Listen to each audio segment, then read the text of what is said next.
This summer I took a road trip out to the western states of Utah, Nevada, Idaho, Wyoming, and California. And one of my many stops along the way was here at the Bonneville Salt Flats in Utah. And since I'm just starting this new YouTube channel about books and book reviews, I thought that I would do a review on 5 of the adventure books that I've read most recently. Hey, I'm out here in the Bonita Salt Flats. Been traveling out in the west. Kind of got out here in the rainy season. Kind of a wet day today. It's one of the strangest places I've ever been. But this is beautiful, is it not?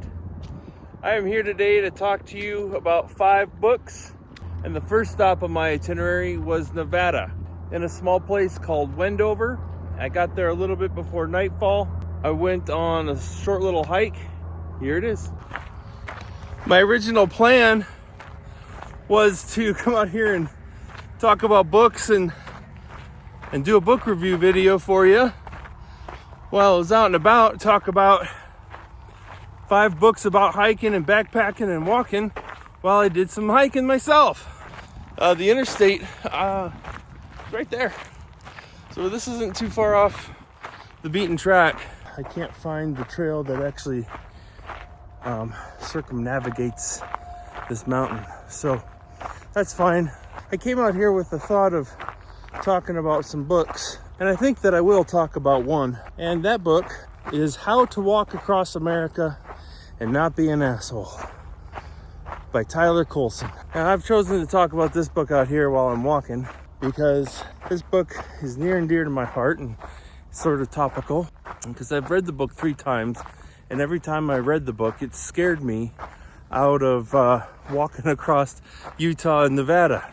It was like reading a horror novel, and it was scarier than anything I ever read by Stephen King. I mean, take a look up how big Nevada and Utah are. Lay them out over the East Coast and just look how big these states are. Look how far away one town is from another. And you can't walk on the interstate, so you've got to walk on these small little rural highways connected up by these tiny little towns that may or may not have gas stations that are open. Man, I tell you what, you may be walking 100 miles in 100-degree heat before you can refill on water. So that's pretty scary. And that's what Tyler Colson sets out to do. He doesn't coddle the prospective walker. So this book is written for somebody who plans to walk across the United States and is going to make a serious try of it. And his primary purpose seems to be trying to talk you out of doing it by explaining just how difficult it is to actually succeed. He wrote another book called, I'm going to have to look it up. I'll put it up on the screen because I don't want to butcher the title. That book is the narrative story about his walk across America when he actually did it himself. But the book that I'm talking about, How to Walk Across America, is sort of the instructional guide. And it doesn't pull any punches, like I said. Anybody who wants to walk across America needs to read Tyler Colson's book, How to Walk Across America. And now that subtitle, and not be an asshole, is really key, because you can do stuff like that and you can leave a mess. You can trespass and you can damage people's property and you can cut fences and you can do all kinds of stuff and really make a nuisance of yourself walking across America. But he talks about the ethics of such an endeavor, and his approach was to not be that guy. And he gives a lot of tips on how to leave no trace and how to tread lightly, and if you've got to trespass, be respectful, don't damage people's property, don't steal anything from anybody, leave nothing but footprints, that kind of thing. You read that and there's just no excuse for doing it any other way. And I really appreciated that, and I really took that to heart, and not just for my own walk, but for everything that I do out here. I want to say one more thing about Tyler Colson's book. Something that you can just never really prepare somebody for is how difficult something is going to be mentally and emotionally. Whether it's ultra marathons, or sailing around the world, or some kind of enormous feat. Walking across America, I would add to that list, or biking across the continent or something. these are really big endeavors, and it's something that Tyler Colson wrote about. Really know if you have what it takes to do it until you do it. I went out thinking that I had what it took, and I didn't. But it wasn't for any of the reasons that I was prepared for. It wasn't a physical thing.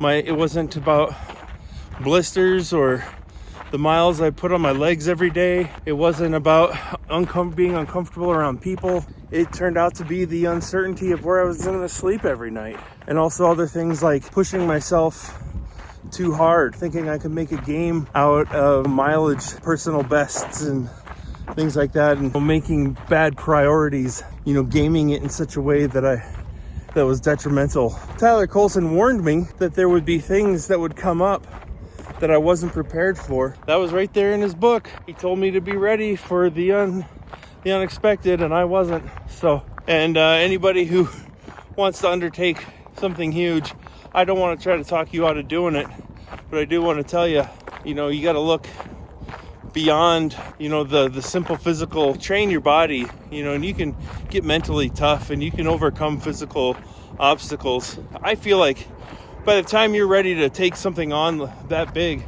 I feel like that's almost a given. You're ready for the physical challenge. It's that emotional barrier that's going to get you. Anyway, that's all I have to say. I'm walking down into the city here. Well, what qualifies as a city? It's basically just a bunch of casinos and a McDonald's. I'm going to go get myself a Big Mac after this hike. It's either that or go to the casino and eat at the steakhouse. But I'm afraid I'll start gambling if I go in there and just waste all my month's money. So I'm just gonna, Big Mac it is. See you later. I gotta say, this is one of the weirdest places I've ever been in my life. This is a strange place to go for a walk, my friend. The next stop on my road trip was Idaho. We went to a place called Riri, camped at the Juniper Campground above the Blacktail Reservoir, and here that is. Okay, editor's note here real quick. One thing you should know is that the audio quality here in this second review that you're about to see is really bad. I kind of messed up the microphone, didn't realize what I was doing with it. So if you want to skip ahead to the third book, go ahead and click the link in the description. That'll be there waiting for you. Just click on book number 3. Okay, I'm here at Blacktail Reservoir in Idaho. And I want to talk about a book called To Shake the Sleeping Self by Jedediah Jenkins. And of all the books I'm going to talk about in this video, this is the one that disappointed me the most. I'm sorry to say that. I don't really want to make a habit of doing negative book reviews, but I want to keep in the theme of this style of books, and this is one that I've read recently, so I guess it's appropriate that I talk about it, and not every book is going to be a winner. So, and here's the thing. Jedediah Jenkins is a fine writer, and he seems like a fine human being. I just don't think that his perspective that he brought to this book was interesting enough to carry an entire memoir. All right, so the premise of this book is that Jedediah Jenkins and his friend Weston pick up their bicycles and they ride from Oregon to Patagonia. It's something on the order of 10,000 miles or 13,000 miles. I don't remember the mileage, but it is a tremendous effort. And to his credit, he does it. And it is worthy of documentation, and he gets all the credit for actually doing it. And I think it is an incredible thing that he did. It's very cool. Now, while he did this, he documented his trip on Instagram, and he developed a pretty substantial following.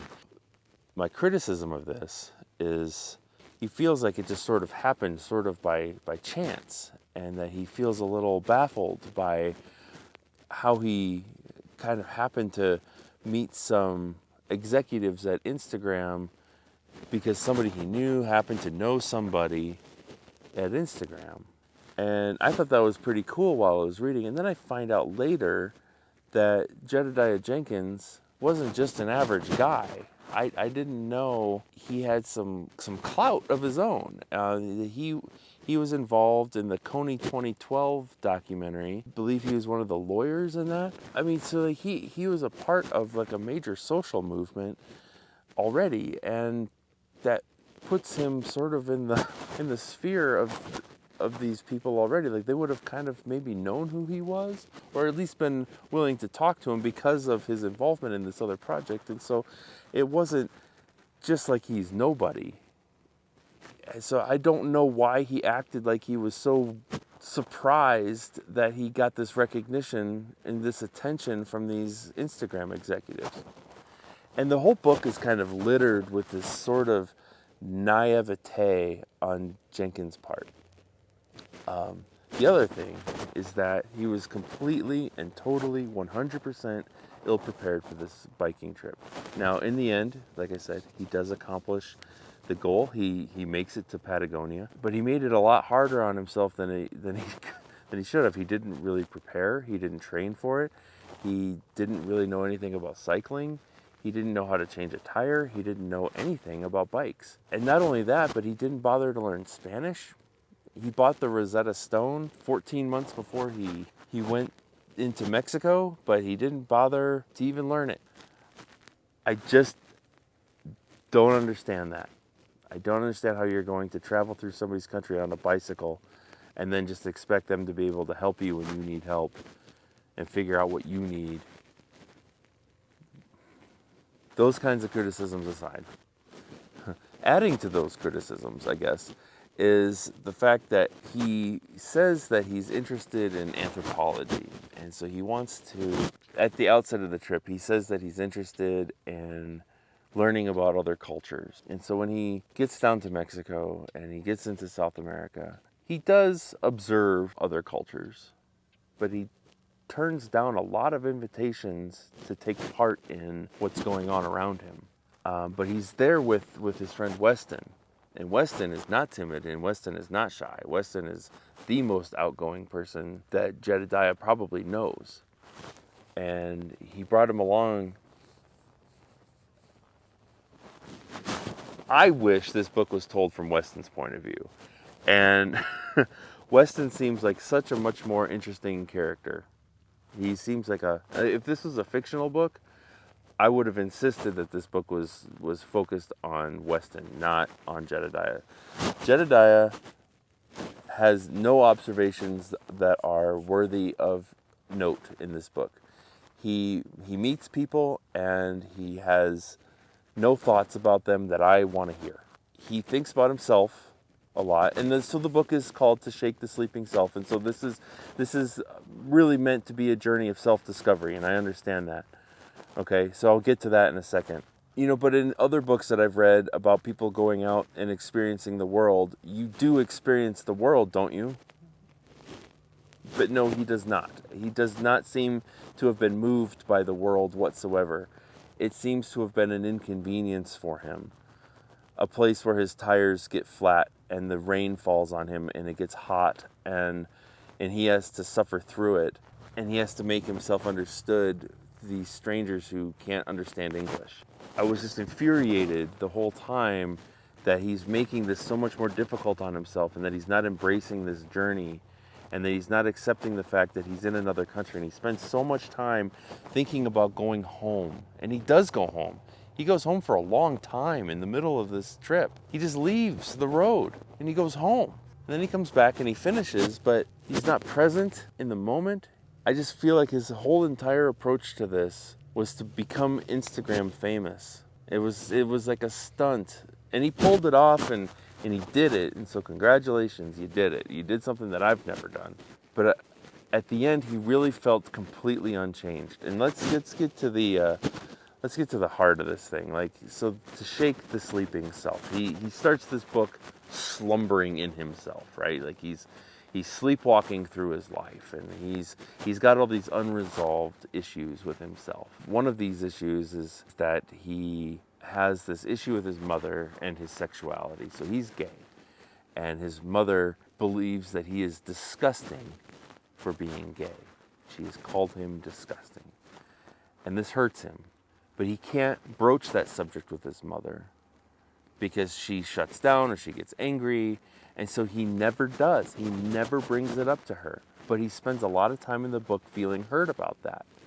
And so I don't know what he was trying to do by writing about it in this book, though. I thought by the end of the book that maybe he had found some introspective moments on the road that would teach him the courage to confront his mom at the end of the trip and tell her that this is who I am. And I don't know what I was expecting exactly, but it never came. It all felt completely unresolved. It didn't feel like he was in too much of a different place from the beginning of the book. It didn't feel like he woke up.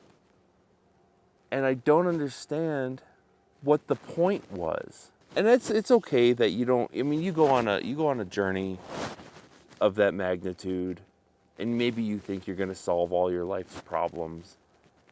And maybe the point is that you can't solve your problems by going on a bike ride, right? And that is a totally legitimate conclusion to make. I don't think I felt like he made that point either. And I'm not sure I'd like to read a 350-page book about that point being made. I do not recommend this book to anybody. I do, however, recommend A Walk Across America by his father, Peter Jenkins. I guess that might be the next book that I talk about in the next state that I go to. So let's see where I go next. Adios. And from Idaho, we jumped into Wyoming, went down to Grand Tetons and Jackson Hole, saw a bit of what that was about, talked to you a little bit about walking. I am out here in Grand Tetons, and I want to talk about Henry David Thoreau's Walking, an essay he wrote in 1851, at least published in 1851. Now, Thoreau was a naturalist of the first order, I would say. He was a pioneer of the Transcendentalist movement, along with Ralph Waldo Emerson. And Emerson also had a few things to say about his friend Thoreau. Said he was one of the great walkers of the age, that he never went anywhere without a songbook to press flowers into, that he refused to pay taxes and didn't go to church because of the politics of the church. Thoreau's essay on walking was a precursor to his time spent on Walden. If you can get through the hour and a half it takes probably to read Walking, you will devour Walden. Themes that he explores here in Walking, such as, respect for nature, the respect for yourself in discovering nature and spending deep amounts of time with nature, building your life around nature, is something that he'll go into more in Walden. There's some folks that are kind of camping out in my nice little spot up there, so I'm gonna do some walking. Thoreau had no gift for wealth, Emerson says, but he sort of made an art of being poor. Though he was poor, he never lived in squalor, and he always found a way to live artfully on his meager means. Thoreau would spend 4 hours a day sometimes walking, and he said that he could easily walk 10 to 20 miles at the drop of a hat. And for some reason, he seemed to have a preference for walking southwest. And he said that walking east had no appeal to him. Perhaps because the city lied to the east from where he dwelled in 1851. Who knows? But I always think that's interesting when I read that part. But he makes a bigger connection, and perhaps it's more metaphorical, about man's drive west, saying that man, at least in the 1800s, were driven more towards Oregon than to Europe.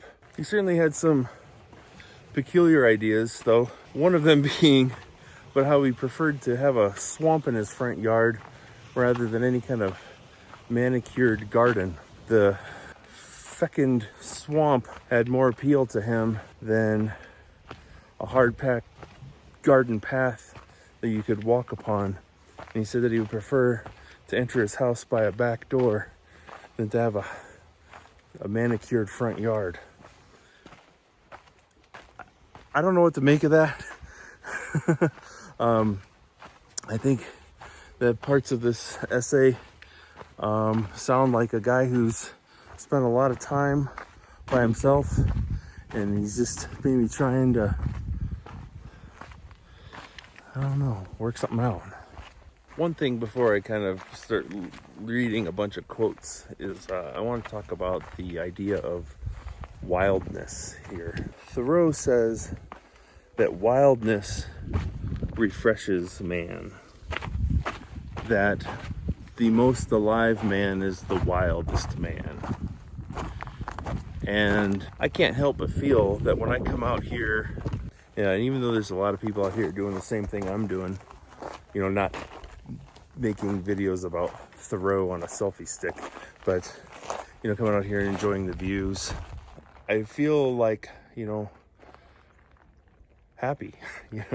There's no other way to say it. I feel being out here in the wilderness refreshed and rewilded, and I think he's on to something. He's not the only one. And here I have collected for you a number of quotes from Walking by Thoreau. The first one that I highlighted in my most recent read is, "For this is the secret of successful sauntering. He who sits still in a house all the time may be the greatest vagrant of all." A single farmhouse which I had not seen before is sometimes as good as the dominions of the king of Dahomey.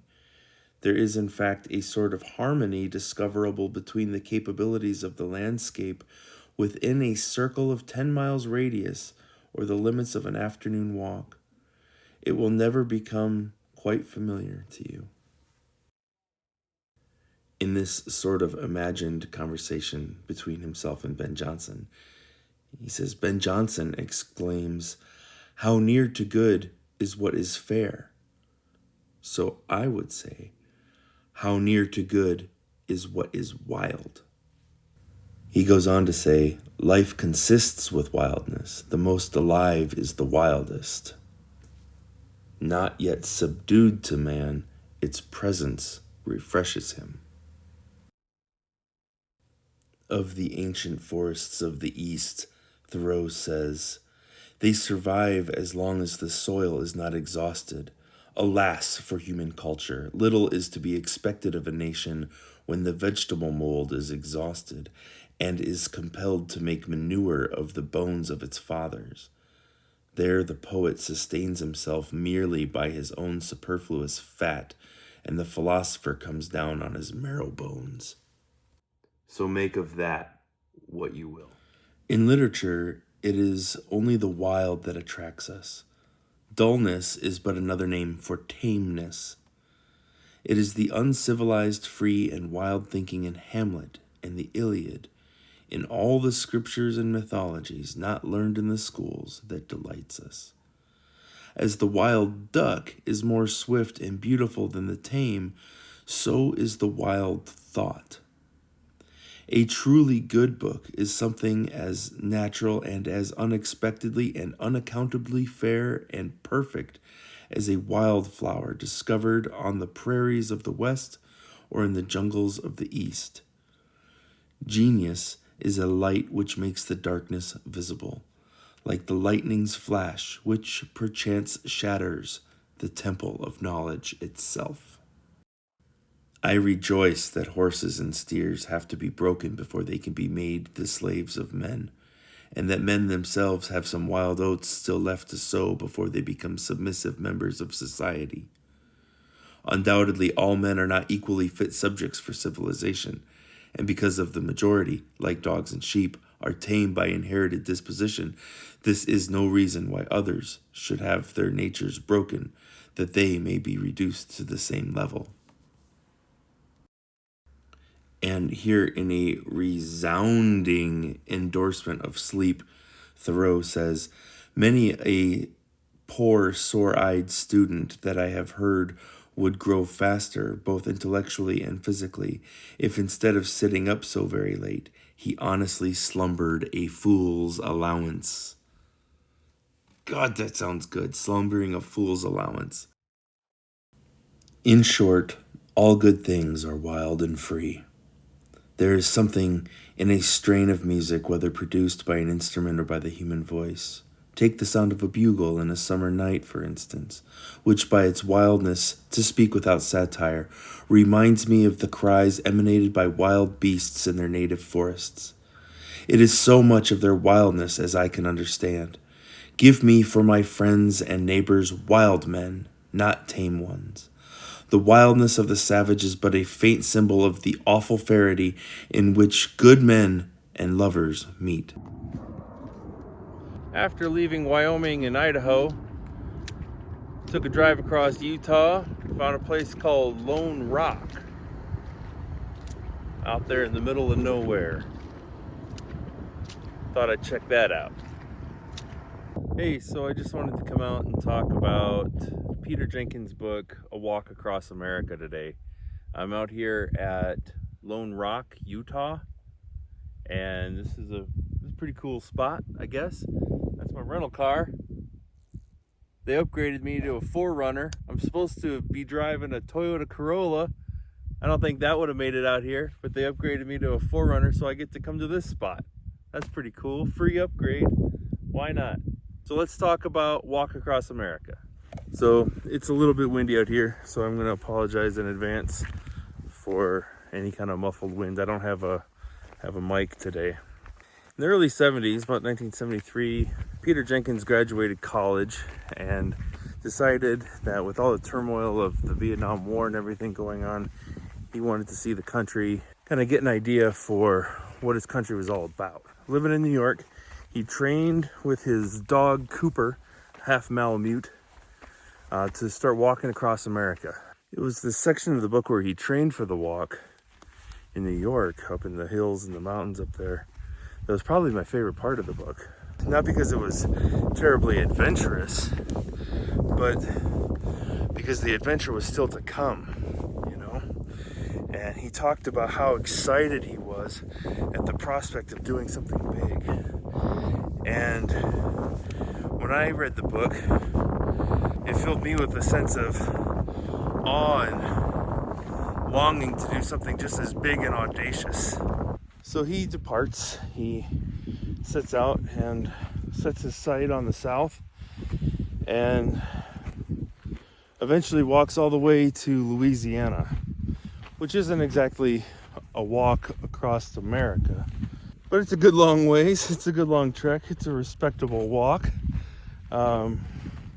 And he meets a lot of people along the way, you know, regular folks, people that he would not have ordinarily come in contact with as a middle-class religious white kid from New York State, you know. So he's going to the South and he's mixing it up with, you know, people of different social classes and backgrounds, and he finds some of them to be even princely, and he's awestruck by these folks, and you know, he learns a new respect for his countrymen, and as far as I know, this is the first modern book. I mean, it's 50 years old now, but at the time it was the first book of its sort to really make it into the public's attention. And Peter Jenkins became quite popular after that. He ended up on talk shows, traveled the country, and so Peter Jenkins is an accomplished walker. He didn't start off as a writer per se, but his prose is direct and informative. It goes beyond journalistic, but it's not purple prose by any stretch of the imagination. I think that maybe in this day and age, looking back on it, we have a better idea of what this country looks like and is about now. The problem is he's writing about an America that is 50 years removed from us today. I kind of wish that he was a little more descriptive and a little less to the point, I guess. It was a remarkable book, and it deserved all of the attention that it got. I'm a little sad to say that I have not continued reading his other books. I did read one of his later books, Looking for Alaska. It's a book that he was writing when I actually had the pleasure of meeting Peter Jenkins in Alaska briefly. That's a story for another day. So anyway, I am listening to an audiobook called The Salt Path, and I'm going to tell you all about this book when I get to California. Audiobooks are a great way to fill in all the dead space that might be wasted listening to rock and roll, rotting your brains with the devil's music. Can't have any of that. So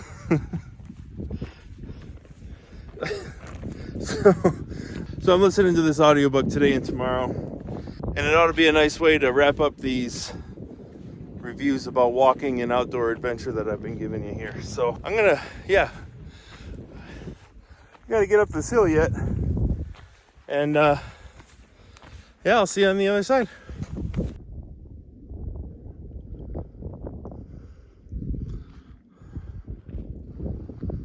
Yeah, my car is way down there.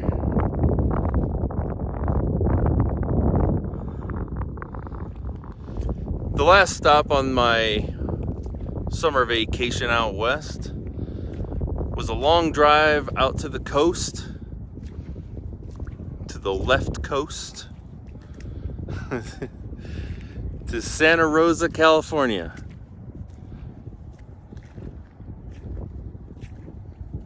Come on, turn it off. Okay, so I am in Tryon-Annandale State Park in California, and on my way here, I listened to The Salt Path by Raynor Winn, and I have a few thoughts I'd like to share about that with you. The Salt Path is a true story written by Raynor Winn. It's about her and her husband, Moth, that's his real name, and they have lost their home and all of their life savings and everything that they own in a legal battle to one of Moth's friends. So they are homeless, and they've decided that the thing to do instead of living on the street is to walk the Salt Path, which is the southwest trail from Wales to the south of England. So they set out with nothing but 48 pounds per week in their pocket. I mean, that is not a lot of money. So they really roughed it. They had very cheap equipment, and because Moth is ill, he couldn't carry very much weight. So they didn't carry a lot of stuff. So they're very minimalist, rough sleeping, wild camping. And a lot of the people that they met couldn't believe that they would even try to attempt it. And with winter coming, this was a very dangerous mission of theirs that they were undertaking. And so because they are traveling with so little money, they can't avoid the fact that they are traveling homeless. And they confront a lot of the attitudes and prejudices of the people, the fellow hikers and the locals along the trail. And Raynor Winn, the author of The Salt Path, deals with these prejudices and the issue of homelessness with a lot of compassion and a lot of heartfelt generosity for the homeless and a lot of understanding from all perspectives. And it's touching to see her go through this with her husband, and your heart breaks for them because you know what their plight is and you understand why they're out there. It lends a new perspective to homelessness that you might not otherwise think of. It's not just an addict in a doorway.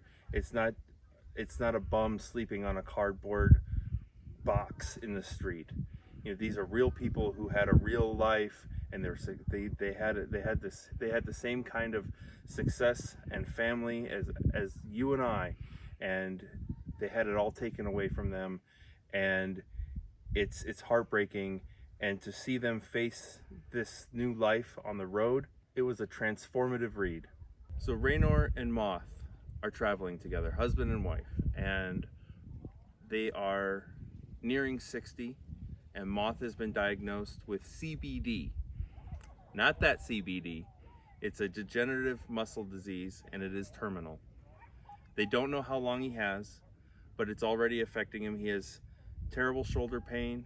He is beginning to have fuzziness of thought, and he relies on Ray to help him along.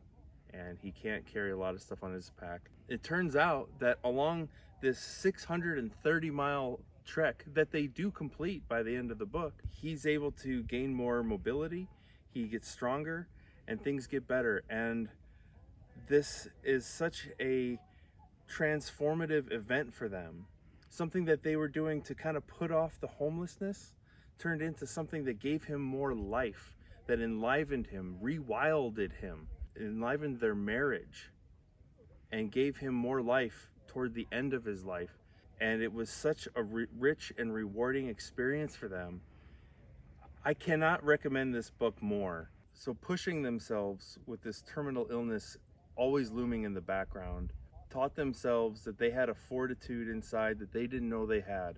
And when I read these books about normal people, people like me, who set off on adventures and they find a strength inside themselves that they didn't know they had, it's inspiring. And when Ray and Moth found out that they were inspiring people on their journey, it moved them to tears, because they didn't feel like what they were doing was inspiring, because they felt like they were just avoiding the reality of their situation by going on this walk.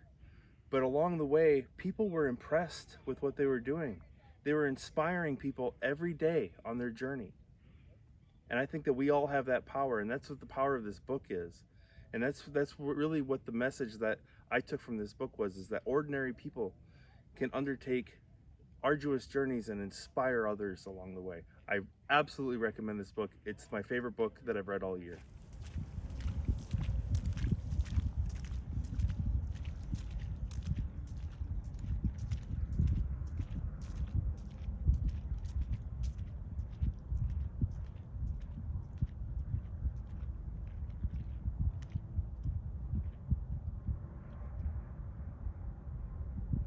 That's the end of the